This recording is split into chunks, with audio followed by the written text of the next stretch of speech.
Pokazat ću vam kako da napravite sličice ili thumbnails za YouTube ili za neke druge slične potrebe. Kod pravljanja thumbnailsa tri su stvari bitne. Treba vam pozadina, treba vam vaša slika ili slika osobe neke ili neke stvari u kojoj pravite video i treba vam natpis. Ono što je obično problem sa tim stvarima je treba da se natpis i vaša slika dobro vide na toj pozadini, a to se obično postiže tako što se stavlja neka vrsta pozadine na tekst ili okvirna linija oko osobe, evo kao što vidite ovdje bijelu liniju. Pa da krenemo. Prva stvar koja je bitna je da znate da je veličina slike za YouTube u odnosu 16:9. Znači ukratko 16:9 je da je širina veća od visine, znači ovo je oblik te sličice. Tako da kada odete u Photoshop idete na File, na New i jedna od standardnih veličina za YouTube video je da ukucate width, odnosno širina 1280 piksela puta 720 piksela. Idete na Create i ovo vam je veličina sličice za YouTube. Sličice ne moraju biti nešto velike rezolucije, pošto kad odete na YouTube ovo je neka prosječna veličina sličice, tako da ona ne mora biti visoke rezolucije, može biti i manja, ali je bitno da je to taj odnos visine i širine.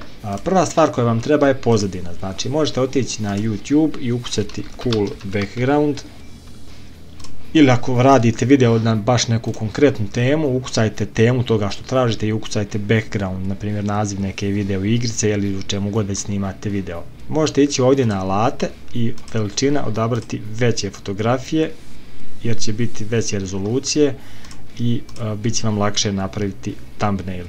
Evo ovako, odabrat ću ovu jednu fotografiju iako je zaštićena, sviđa mi se. Znači kada nađete fotografiju koja vam se sviđa, idete na nju desni klik, Save Image As ili sačuvaj sliku kao. Kada snimate sliku, obratite pažnju da ovdje bude JPEG format ili PNG jer je sa tim formatima lako raditi, sa ostalima možda neće raditi jer smo ovaj AVIF, mislim da neće funkcionisati, tako da ne mogu ovu fotografiju iskoristiti. Evo pokušat ću sa ovom. WebP također ne radi. Idemo pokušati sa ovom. Također WebP. Evo ga, ova je JPEG, ovu ćemo iskoristiti. Sada kad imate u Photoshopu ovaj lic, znači minimizirate Photoshop, evo ovdje su mi preuzete fotografije koje se isto tako mogu nalaziti na vašoj radnoj površini ili gdje god da ste ih preuzeli, uhvatite mišem, zadržite klik miša, vucite dole na dno na traku od Photoshopa, kada se Photoshop pojavi, povucite miš gore i tek onda pustite miš tako da vam se fotografija učita u Photoshop.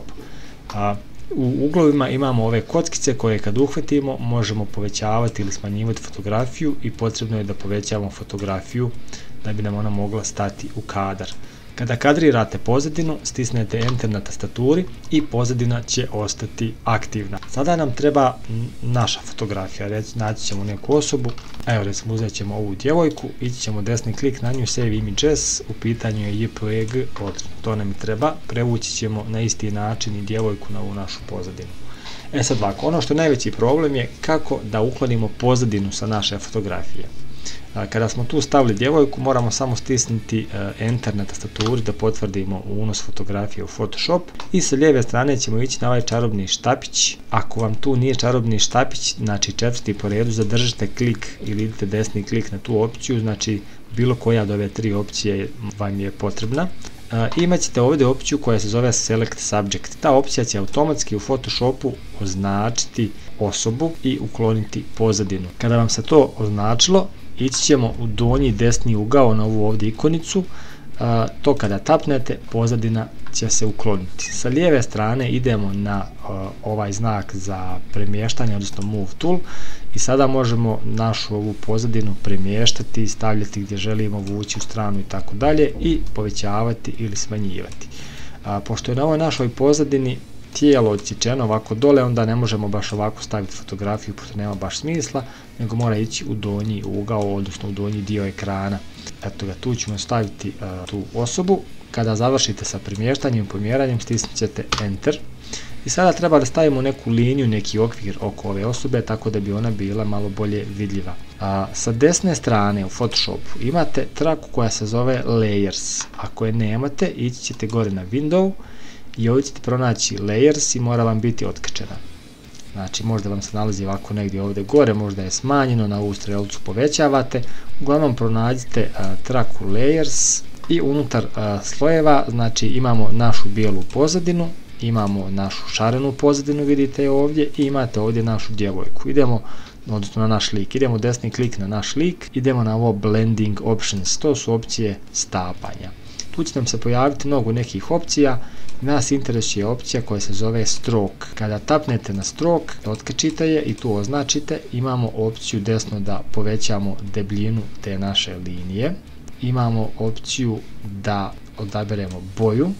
Sad, odabir boje zavisi od pozadine koja se nalazi oko naše fotografije. Vidio sam da obično stavljaju nešto drečavo, evo recimo ova zelena poprilično dobro odstupa od ovoga ostatka, a ovdje na ovo stroke, size, debljinu linije možete malo povećati da izbjegnemo ove reske koje su nastale zbog kose. Evo recimo ovako nešto je skroz ok. Imate ovdje još pozicija unutra, da linija ide unutar slike, odnosno osobe, da je u centru i da je outside. Isprobajte pa vidite šta vam najviše odgovara. Kada ste zadovoljni sa tim što ste dobili, tapnite OK. Sada idemo na tekst i princip je sličan. Sa lijeve strane ćemo ići na slovo T ili alat za pisanje i dobit ćete ovdje ovako prostor za pisanje teksta, odnosno kliknite mišem, zadržite miš i razvucite onako prostor na koji želite pisati tekst. Obično je neko pravilo tekst sa lijeve strane, a osoba sa desne. Kada dobijete prostor za tekst, ispisati vam se vjerovatno automatski ovaj neki tekst koji je u mom slučaju prekrupan, pa ću ga ja samo malo smanjiti, u vas će to biti vjerovatno sitnije. I otkucat ćete ono što želite da piše na vašem videu. Evo ja ću otkucati kako napraviti thumbnail. Kada ste napisali, mišem označite vaš tekst, onaj sistem kao u Wordu, kao pri obrađivanju teksta, i ovdje gore odaberite boju. Znači ovdje vam je mjesto za odabir boje, desno imate skalu svih boja, a ovdje lijevo imate intenzitet boja. I trebate skontati koja se boja dobro uklapa uz koju pozadinu. Sad nekada pogode boju da je ista kao okvir oko osobe, da ne mora da bude, i nađite boju koja vam odgovara. Kada nađete koja vam odgovara, tapnite na OK. Sad imamo OK natpis, inače veličinu slova trebate također uštimati. Kada označite tekst, ovdje gore vam je veličina. Veličinu osim ovdje na odabir brojeva možete povećavati, smanjivati tako što odete na ovo TT i pojavi se vam mala strelica, kliknete, zadržite klik i kad vučete udesno povećava se, kad vučete ulijevo smanjuje se. Tako da uštimajte veličinu. Ovu traku po potrebi, odnosno prostor za tekst možete povećati ili smanjiti ako vam treba. Kada ste napisali, idemo lijevo na onaj alat za pomjeranje, tako da ako trebate nešto negdje pomjeriti ili još malo povećati, možete to sad tim uraditi. Idemo desno, sad među opet one slojeve, među layers, znači imamo sliku osobe i pozadine što smo već spominjali, a gore nam je naš tekst, poznaćete ga po tekstu i ovdje slovu T. Idemo desni klik na to i opet onaj blending options. I ovdje ćemo odraditi istu stvar kao malo prije, s tim da na tekstu ne volim koristiti onaj stroke kao malo prije, već volim koristiti nešto što se zove sjenka, drop shadow. Idete na sjenku, isti je princip kao i oko osobe.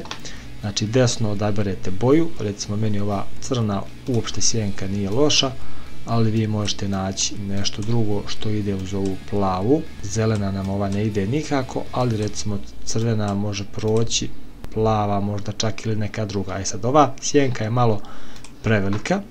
Kada odaberete boju, tapnete OK, imate ovdje spread i size, dvije opcije jako bitne. Spread vam je, vidite ovo koliko je kao intenzitet te sjenke oštar ili onako malo mekaniji, a desno je veličina sjenke. Tako da to uštimajte onako da dobijete neki dobar omjer. Ne sviđa mi se plava boja, ja ću na ovome videu ostaviti, na ovome natpisu ostaviti crnu, jer mi baš nešto odgovara, a vi eksperimentišite sa drugim bojama. Znači još jednom igrajte se sa ovim ovdje, znači veličinom ove sjenke i koliko želite da ističe ta sjenka. Tapnite na OK. I to vam je u suštini to, ovo je neko osnovno upravljanje thumbnaila, mislim da ništa drugo nije posebno bitno, pa ako imate nekih poteškoća, pišite pa ćemo snimati dalje tutoriale. Ako ti je ovaj tutorial pomogao, prijavi se na moj kanal jer snimam zanimljive i brze tutoriale o hardveru i softveru, a svakako podrška dobrodošla. Hvala!